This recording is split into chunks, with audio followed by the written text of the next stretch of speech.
Living with PTSD for over a decade is, I can't even imagine. Okay. I'm not a psychologist, so I'm not coming from that perspective. I do feel burnt out, to be very honest. Someone who's had a really bad past trauma and is not able to get over it. I have to have muscle relaxant to get through my day because I also have depression or whatever it is. Like I had trigger warning. I'm not asking you to go to the gym and to go to a yoga class. Really got goosebumps. I am Sapna Sinha. You know me from LinkedIn, right?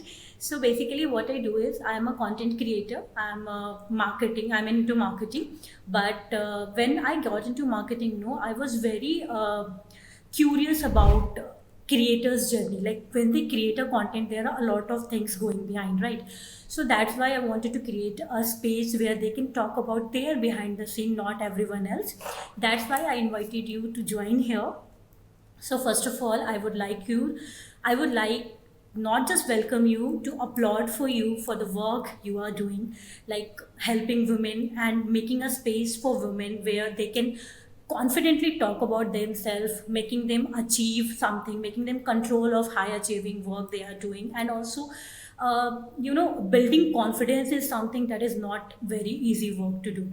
So thank you so much for creating that space for us. As a woman myself, I am so glad I can talk to you. So to kick off the things, let's start with your journey. Let us. I know about your journey, but I would like you to tell our viewers about what your journey is, what you do, how you help women, so that they can have a little glimpse of this. First of all, thank you, Sapna, for having me here and asking me to come for the podcast. It's my first podcast, technically, so I'm very excited as well. So, a little bit about me. I'm Neha. I am by education. I'm a nutritionist. I have done my master's, whatever in nutrition. I have worked in that field for some time as well. The last few years. Before I switched to this work was in startups, and that was like a very eye-opening experience because I not only got to do um, my education related stuffs but also kind of learned a new things in the process. So I worked in health tech for around 4 to 5 years, and this time I was completely taking up everything in the start. So the best part about startup is you get to kind of wear multiple hats at the same time.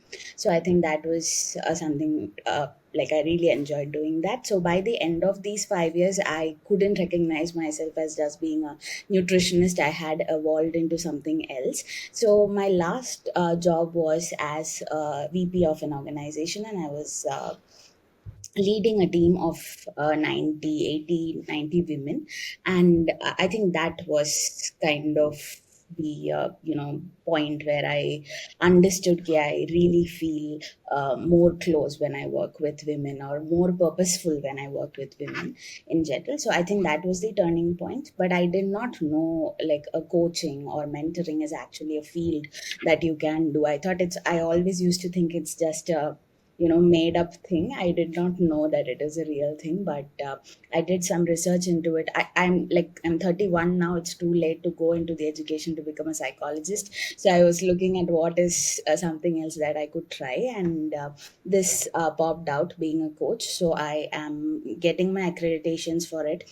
I have completed around 100 hours of coaching as of today, which is just in the last few months. So it's going good so far. So this whole working with women as such has started only in the last 1 year, like that I have put my brain into it exclusively.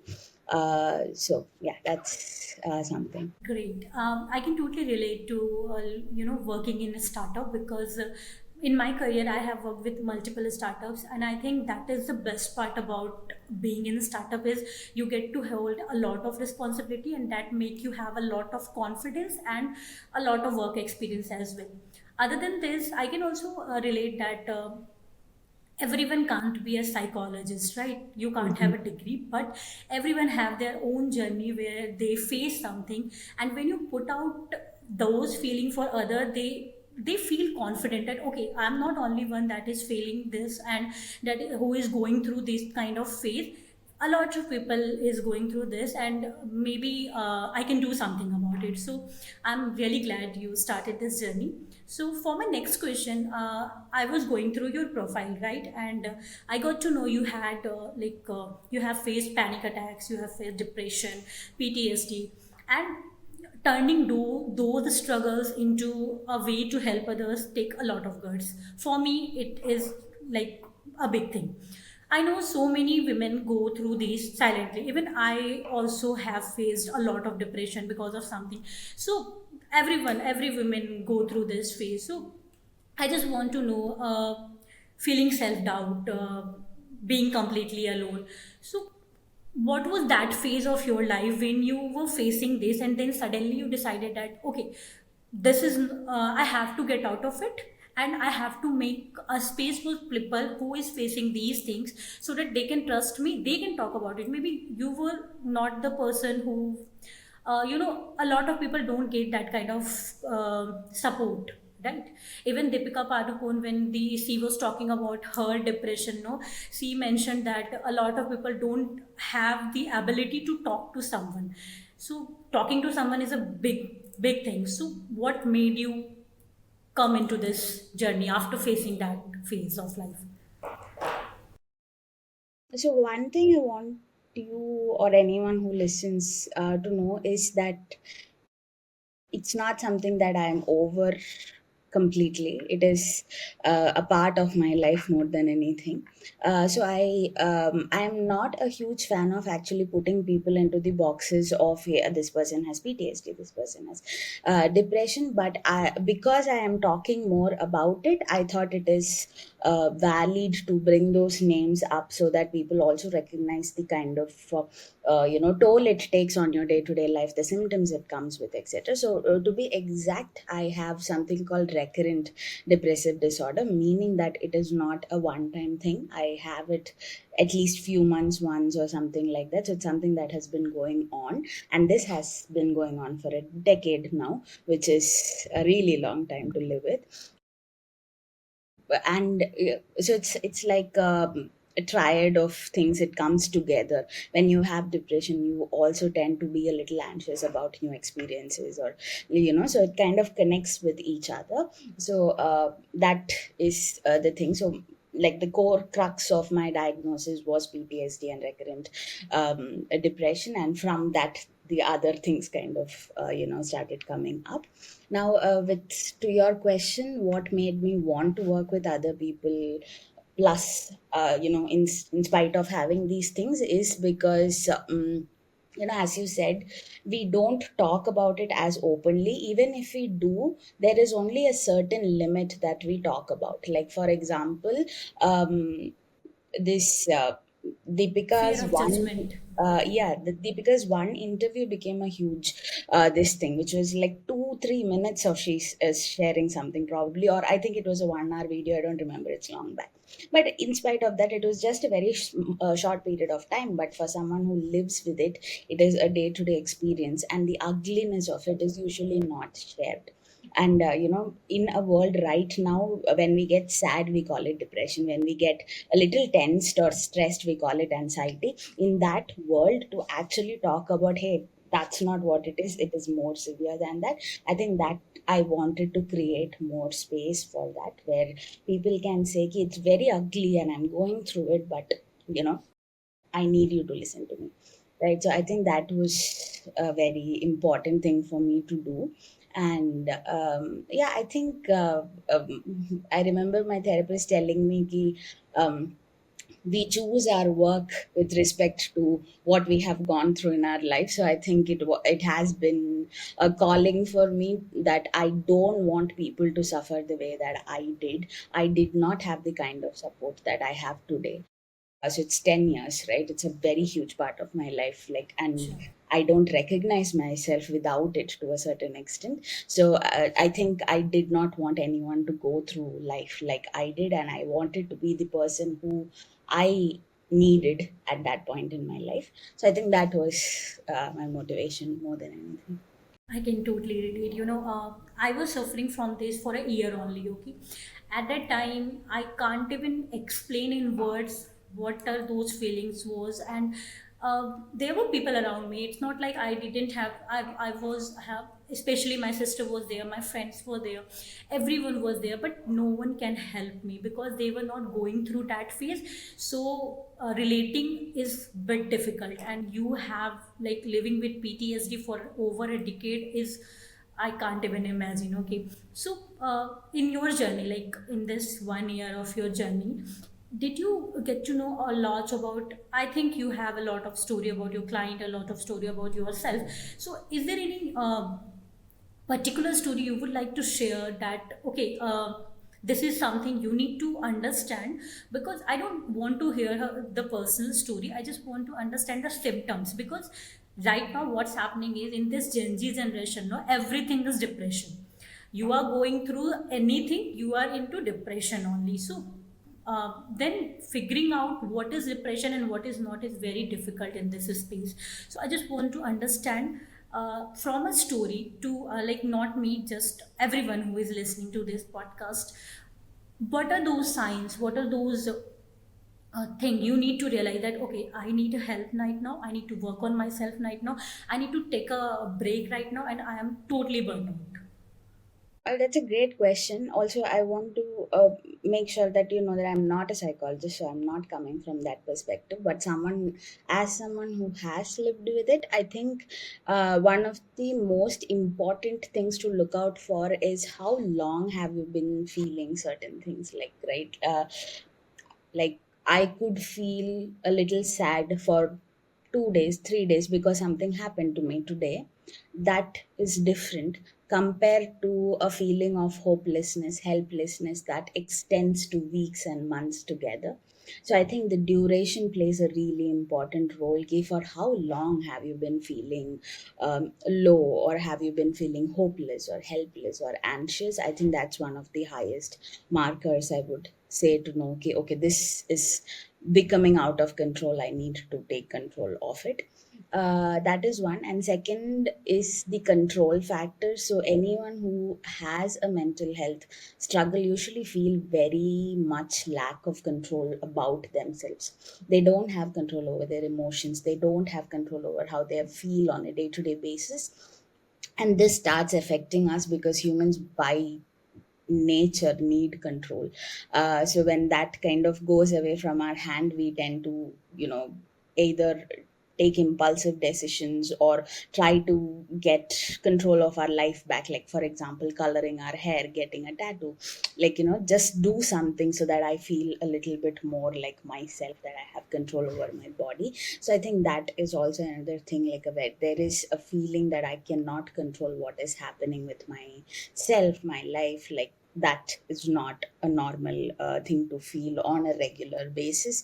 So I think that is another one. And third thing is, I would also point out how it is affecting your physical body. So we usually, whenever we talk about mental health, we just think it is a person sitting sad crying somewhere, or a person just hyperventilating and not being able to do things because they are anxious. But one really common thing that happens is your body starts paying for it. There is a lot of pain associated with it. There is gut related symptoms. Your digestion gets affected, you feel nauseous all the time. I know so many people who I can see that they are getting burned out, where they will be like, I don't feel motivated to do my work. I feel very much not energized to do my work. And on a prolonged period of time, these are points of concern. I feel pain in my back all the time. I have to have muscle relaxant to get through my day. Like, one client told me this literally, and that's not okay, right? So these kind of things. So I think, like, looking at your overall body, anything that kind of stands out, I would pay attention to it a bit more. I don't know if I answered it correctly, but that's what came to my mind. Yeah, that's the pretty much the answer I was looking for, because I know we are not professionals talking here, but what we have faced is something we can share about, right? I think most important thing of being in this phase is the denial phase. Most of the time you just deny that, okay, I'm not feeling this, this is just, I'm just exaggerating the situation, this is just, this is nothing. And when you come out of it, no, then you understand, okay, this was something, I have to take care of it. And I remember when I was going through it, I started keeping myself busy like hell. I Yes. started keeping myself busy like from 8 a.m. to 11 p.m. so that when I'm on bed, no, I will just sleep so that I'm not overthinking. I'm not thinking about anything at all. So I can relate to it that pretty much the this is the answer I was looking for. So let's talk about yourself now. We have talked about what you do. Being the reliable one comes with own kind of burnout, right? People look up to you, but there are certain things you have to look for yourself as well.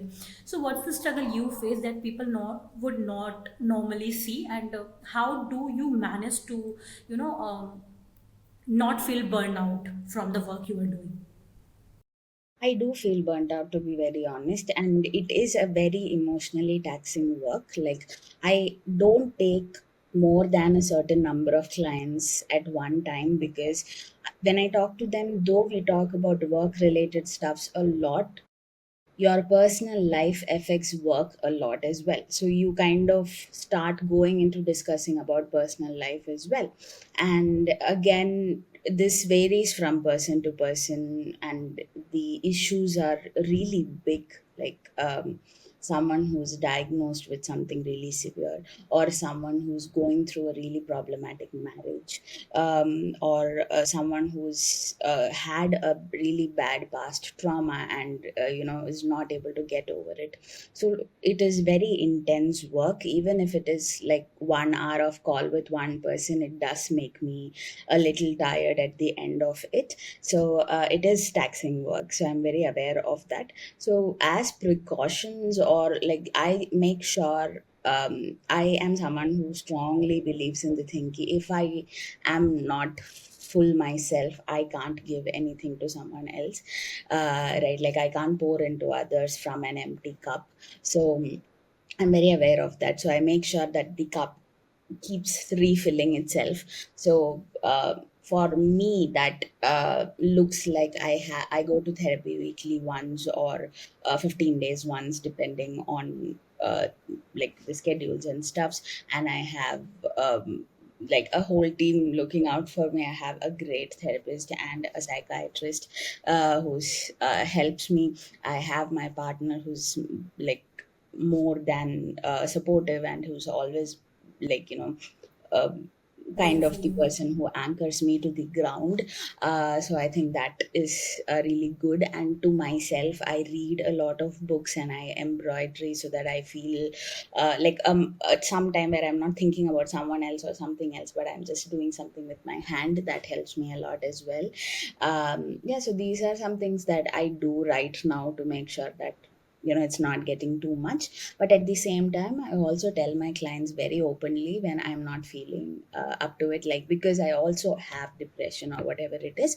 Like, for example, 2 weeks back, the whole week I cancelled all the calls because I couldn't, like, it was a very low phase for me.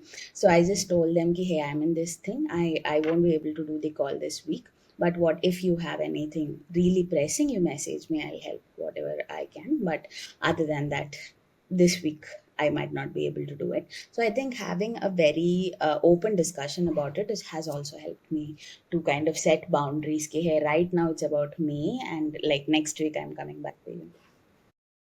Great.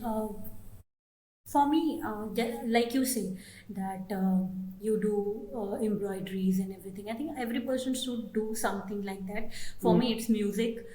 Sometime when I feel like I don't want to get up from bed, I just go and practice music so that I can feel myself again. And but I would like you to answer one more question personally.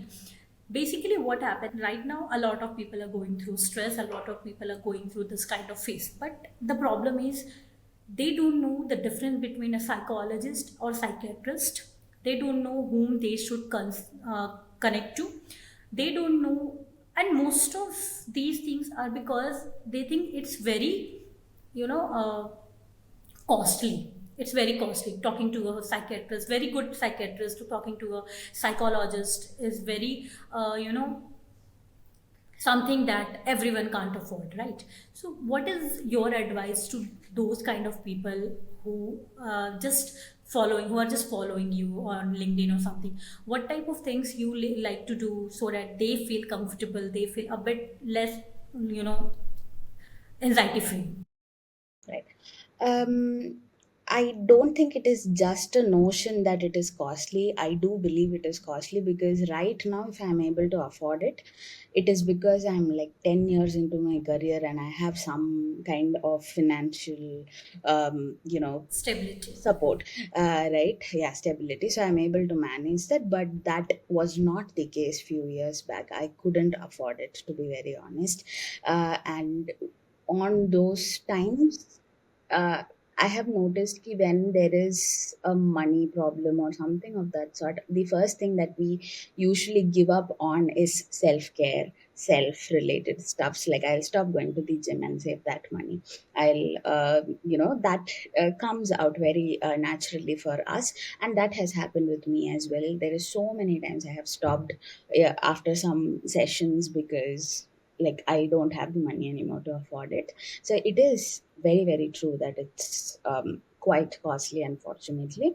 At the same time, for me, these symptoms were very extreme, Sapna. Like I had trigger warning. I had suicidal thoughts. I had self harm tendencies. So because of all that, like I couldn't just depend on myself to get better, right? I needed help. I knew very actively that I needed help. So I would literally save money little bit so that I can kind of put into this. And what I would do is once I feel a little stable where I'm not having so much dangerous thoughts, I would stop going for some time and like again save money for the next time I feel it. So that's how the cycle used to go before.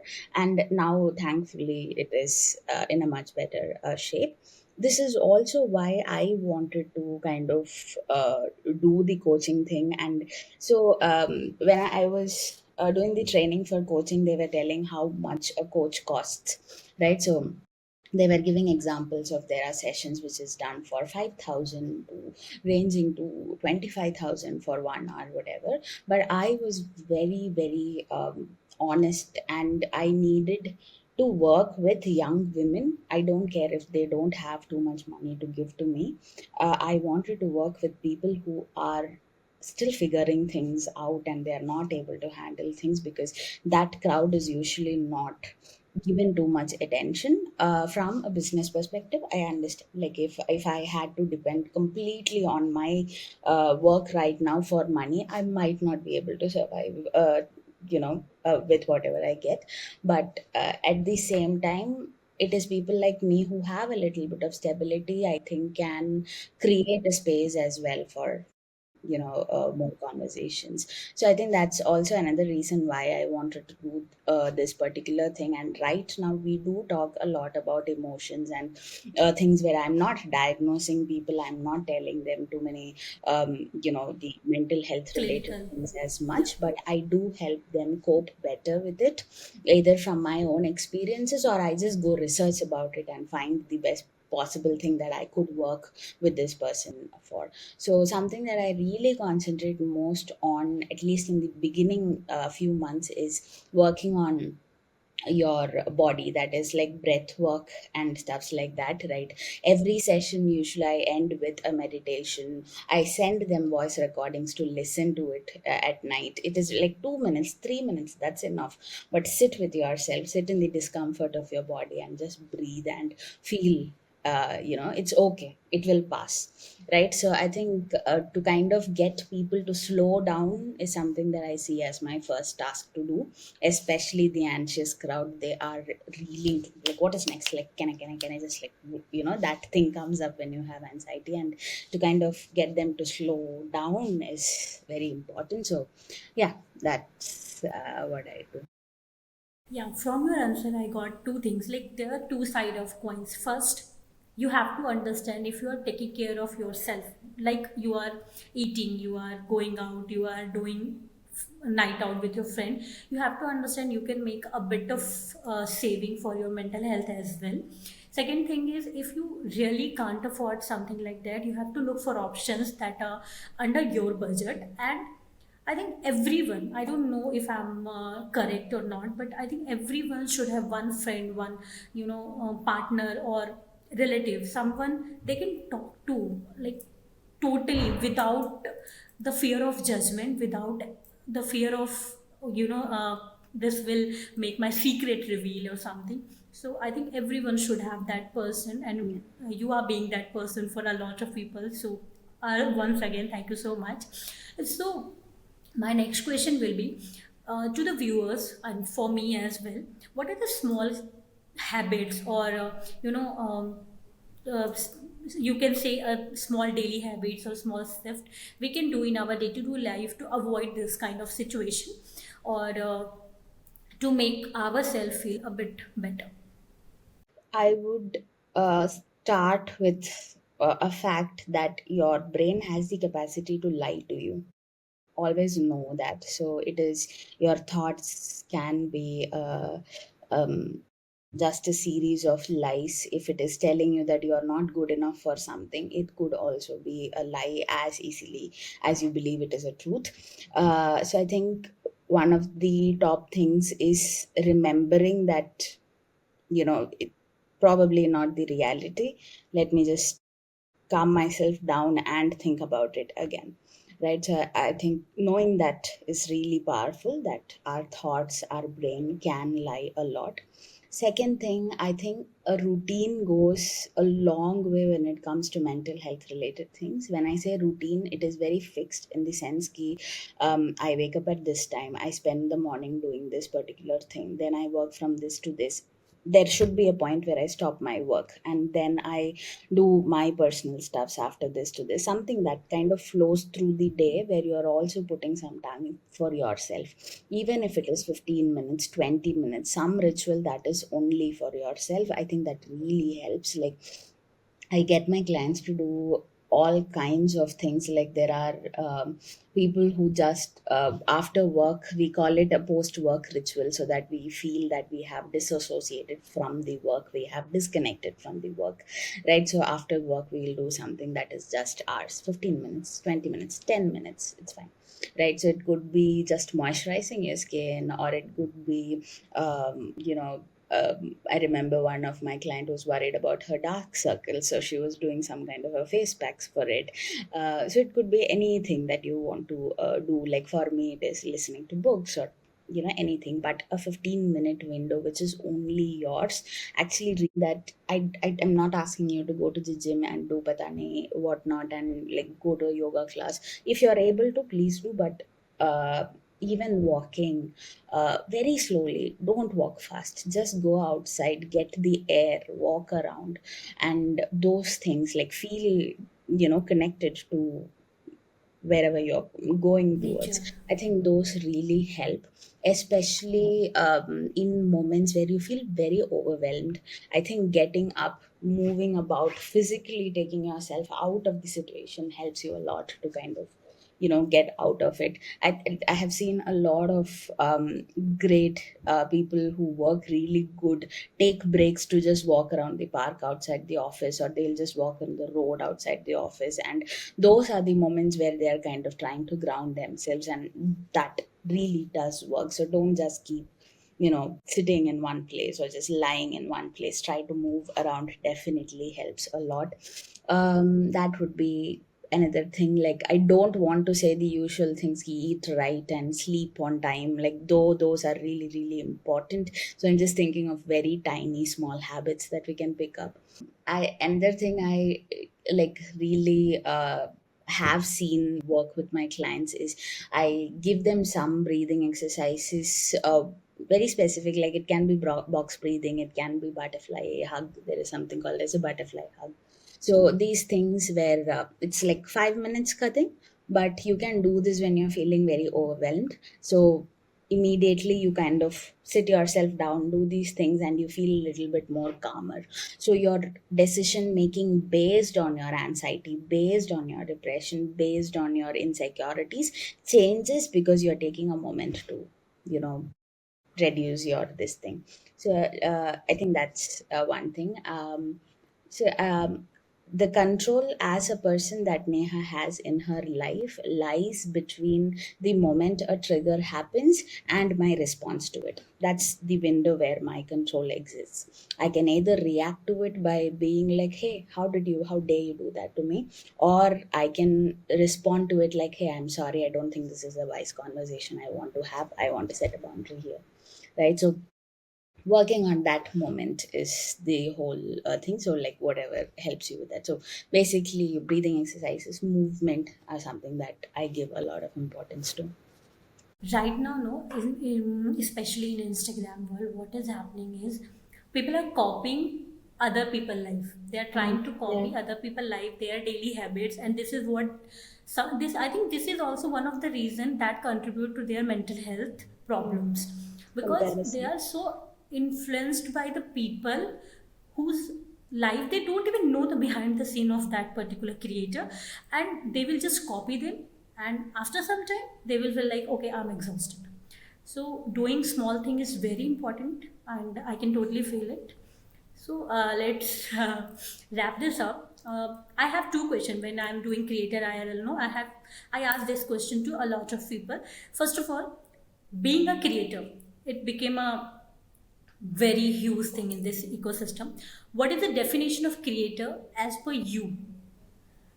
Great question. I think for me, being a creator means as honest as possible with the audience that I'm talking to. I'm very careful about the responsibility that it brings. Like my words has some effect, even it can be 2% of effect, I don't care about that, but it has an effect on an individual, which means that it has to be positive. I'm very aware of that. I do not want to spread negativity. Even this thing, it's very easy to do that because especially for someone like me, I already don't have hope that easily, so I can easily talk about hopelessness, but I won't do that. I will make sure there is some kind of positivity that I give out in my content.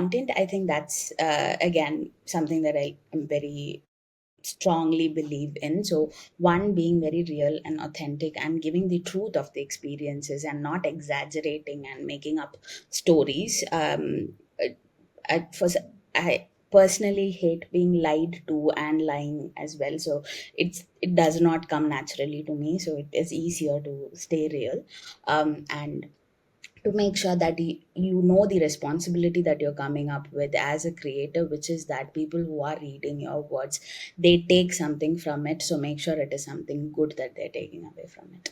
I think that's what it means to me, at least Yeah, as because of today. right now I think being a creator only means getting a lot of likes on your post, Yeah. getting comments on your post and repost. In this world, being real to someone is very difficult. So let's have the last question, and this is just for fun. So if you were not coaching right now too, like what you are doing, if you were not doing that, what is completely unexpected thing you will be doing that, like, will it involve helping people or not? I actually always joke about this, which is ki, if I didn't have so much of mental health baggage, I wouldn't have the need to help people so much. Then I would want to do something like stand up comedy because I really love like trying out jokes with my friends or family and just trying it and seeing how they're responding to it. So I find it really interesting. So if I had an option, in the sense ki if I don't come with the baggage, I wouldn't probably be helping people, to be very honest. I would be doing something that is a little bit more creative, or like just something that I get to talk more, probably. I can totally understand. Being a coach is not at all a easy job, because you have your own baggage, then you have your client's baggage, and it take a lot of things to get over it, even for a day. So, first of all, this whole conversation, I was bit of worried, like maybe we can connect or not, but I can really say that this 40 minutes, I don't know, 40 minutes or 45 minutes, it went like this, like in a minute. I felt very connected to you. I felt very confident even just talking to you. So thank you so much for taking out your time and do this podcast for me and for the people who will listen to it. And I hope we can connect in future for another episode as well, because I really loved talking to you. And to be honest, when you were discussing things, no, there were certain moments I really got goosebumps. Like, oh my god, this is happening to a lot of people, and you are helping them. So thank you so much, Neha. Thank you for doing this. Thank you, Sapna. It means a lot. Again, like it means a lot that you felt comfortable talking as well and you felt confident. I think that's very important when you're having a conversation. So I enjoyed it. I also was scared because it's the first time I'm technically talking to you, and I was a little scared, but I think it went really well as well. And yeah, you asked some wonderful questions. It was a great experience. Thank you for having me.